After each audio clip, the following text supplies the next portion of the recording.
Hello guys, કેમ છો તમે બધા? આઈ હોપ સો તમે બધા મજામાં જ હશો.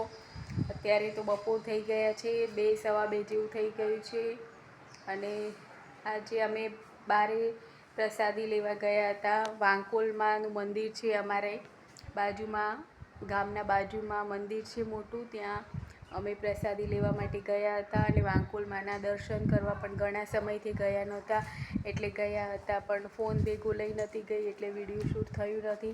અને આમ પણ ત્યાં વિડીયો શૂટ કરવા પણ નથી દેતા એટલે ફોને ન લઈ ગઈ એટલે નથી થયું વિડીયો શૂટ. નહીંતર બતાવત તમને વાંકોલમાંના દર્શન પણ કરાવત. આ જો ગાઈઝ, અમારે લીમડો કપાવી નાખ્યો છે. આ મોટો લીમડો હતો, એક સાઈડથી કપાવી નાખ્યો થોડો, એના આટલા લાકડા થયા છે. અને બીજા પાંદડા ને ડાળ્યું ને એવું બધું તો લઈ ગયા છે. લીમડો કાપવાવાળા આવ્યા હતા એમના ઢોરને ખવડાવવા માટે. અને આ અડધો લીમડો બાકી છે, એ આજે આવશે, આજે કાપી જશે એટલે લગભગ તો બધો કપાવી જ નાખવાનો છે લીમડો. હવે આટલો બાકી છે. આ જો ગાઈસ, હર્ષ આવ્યો છે. 2 વાગેની રિસેસ પડે છે સ્કૂલમાં એટલે આજે જમવા આવ્યો છે. આમ રોજ તો આવતો નથી, આજે આવ્યો છે. ક્યારેક ક્યારેક આવે સ્કૂલમાં, જો સારું ન હોય જમવાનું તો ઘરે પણ જમવા આવે. આજે એના માટે તો હું દાળ ભાત બનાવીને જ ગઈ હતી. આ જો હવે પાણી પી અને કદાચ બોટલ પણ બીજું લઈને સ્કૂલે જશે. સાયકલથી જાય છે હર્ષ.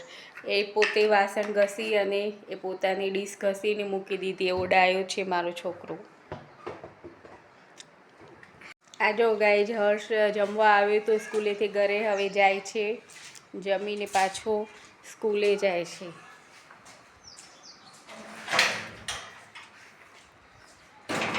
એ સાયકલ લઈને જાય છે. અમારે અહીંયાથી દૂર છે, સ્કૂલ દૂર છે એટલે સાયકલ લઈને જાય છે.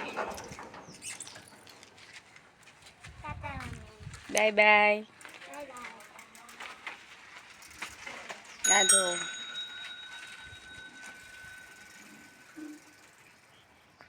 આ જો ગાઈઝ, પહેલાંના કરતાં આ અજમાના પાન કેટલા મોટા થઈ ગયા છે.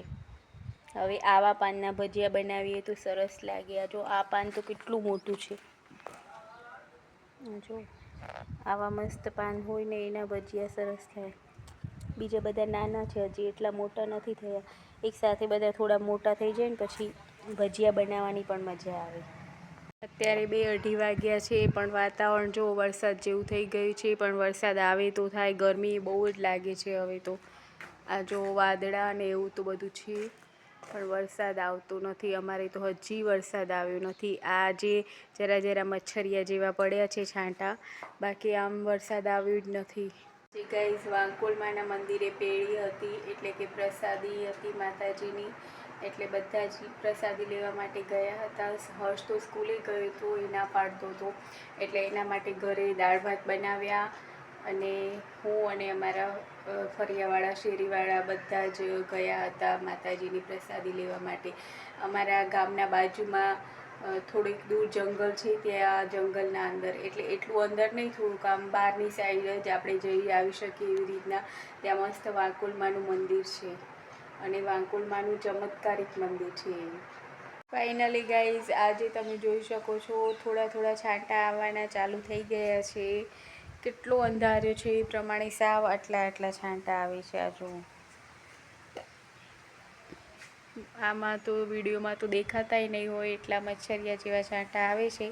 આ જો આ આંગણું કોળું છે ને, પતરાથી આગળનો ભાગ જે ભીંજાય છે એટલા છાંટા આવે છે. જુઓ તમે, આ ગેટ પલળે છે ને એના પરથી ખબર પડતી હશે.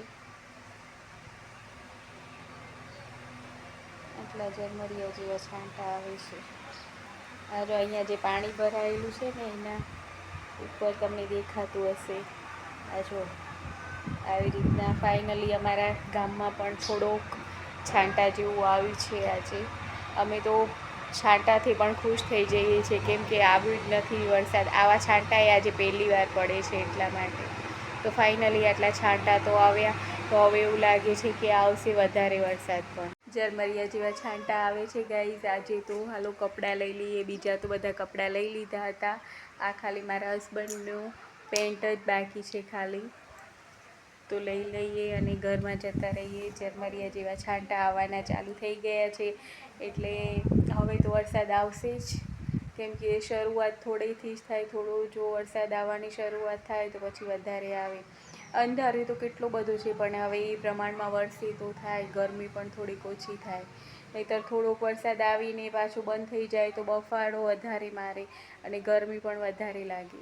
આજે તો અમારું આખું ગામ ખુશ થઈ ગયું હશે, કેમ કે બધી જગ્યાએ વરસાદ છે. અમારા કચ્છમાંય અમુક જગ્યાએ કદાચ હશે, પણ અમારા ગામમાં તો જરાય છાંટોય પડ્યો નથી. આજે પહેલી વાર આટલો ઝરમરિયા જેવો પણ વરસાદ આવે છે. થોડા છાંટા આવે છે એટલે લાગે છે કે આવશે હવે વરસાદ.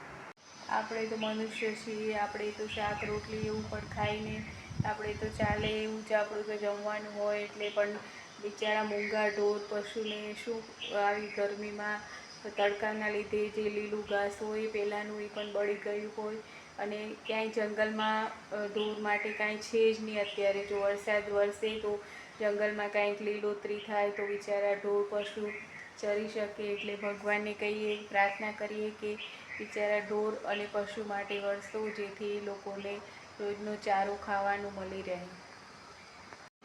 તો બસ ગાઈઝ, બાય બાય. આજના વિડીયોમાં આટલું હતું, અને હવે આગળ નવા વિડીયોમાં કદાચ વરસાદ ને એવું પડશે તો બતાવીશ તમને.